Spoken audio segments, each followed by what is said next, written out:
Hey, good morning, guys. How you doing? Good. Well, Scott, Aiden, obviously he's there, he's working, and is it difficult to plan for one quarterback that's gonna be under center, one that's not? How difficult is that on your job when you're not 100% certain what's gonna happen? Yeah, for sure. I mean, we talked about it a little bit last week because there was some uncertainty with Aiden, but putting, just again, we want to try to play to our guys' strengths and how they can help. How who's playing in the game, affects kind of your strategy and what gives you the best chance to win as a team. You know what I mean? So we're always going to take that into account. Injuries happen. It's part of the league, so it's not going to be anything that like I'm going to come up here and like complain about. Like everybody has, their issues that they deal with, and that's one of ours that we got to prepare for and just kind of try to do as best as we can to get our guys, going and get everyone moving in the right direction. what was your assessment of Desmond's performance? I'm sure, I don't know if he talks to you guys or not, if he talked to you guys, but he, I think there were some things he did well. I'm sure there's some plays that he wanted back, just a little bit of like patience and progression sometimes with him, and we communicated it, and it's tough. It's a tough situation for a guy that he joined our team. The offense changed some during the season. He's been a backup, so you guys know during the week there's not a ton of reps. So normally the guys that getting ready to play, and then he had a bunch of preparation last game, and they gave us some different looks they really haven't shown, and they did a great job. Raheem is a great coach, and he had their guys ready, and a lot of credit to them. But yeah, there were some good things. There were some plays that we were really close on that I think kind of could get us going a little bit. We had some tough field position that we weren't quite able to get ourselves out of at times. And you're in this league long enough, like you're going to run into those type of games. We didn't want to do anything because of kind of field position and some situations we were in that was going to totally blow the game open. You know what I mean? And I thought we did a good job of being disciplined. And again, a couple plays go different. Like I think we got a chance maybe to be kicking a field goal at the end of that game, and obviously we got to throw it in the end zone twice, but you're not preparing, banking on Hail Marys. I was proud of our guys, just the way that they fought and competed, because it wasn't going good. You guys watched it.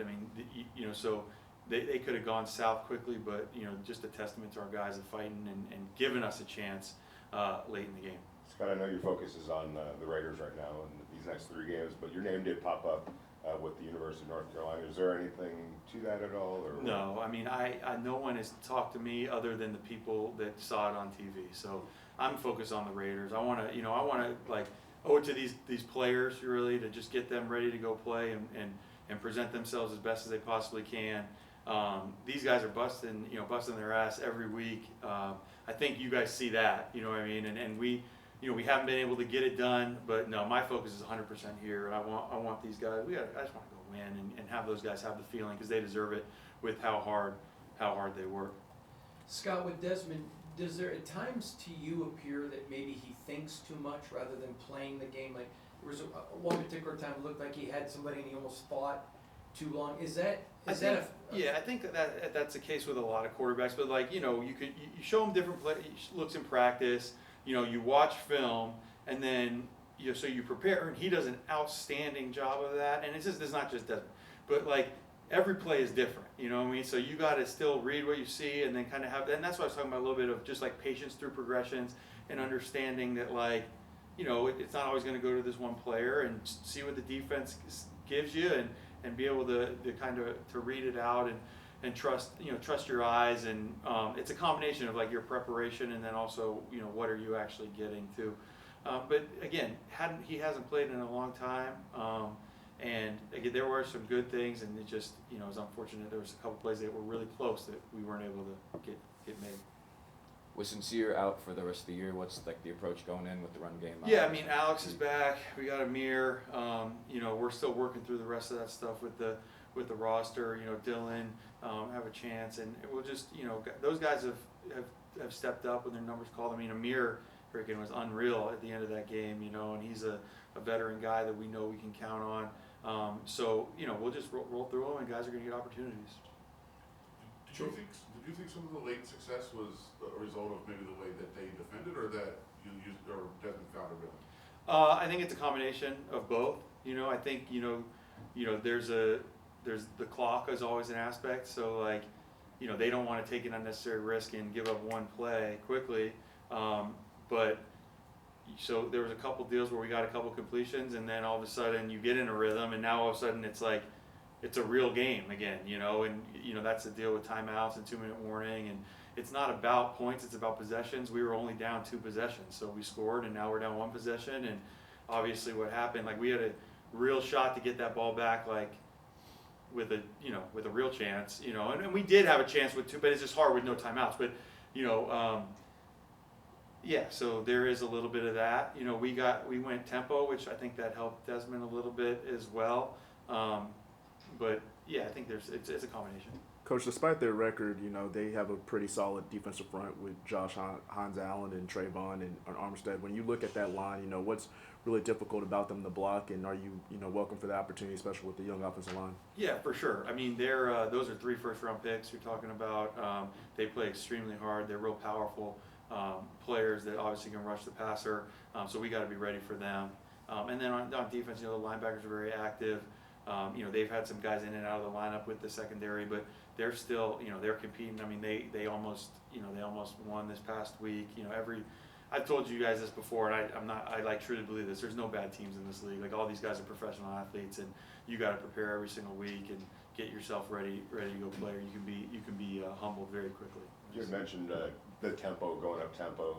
Is there, when you think about that in certain situations, situational football, could that be more implemented during the course of the game? What's the risk of that? Yeah, for sure. I mean, the risk of it obviously is like, there's a lot of passing, so potentially negative plays.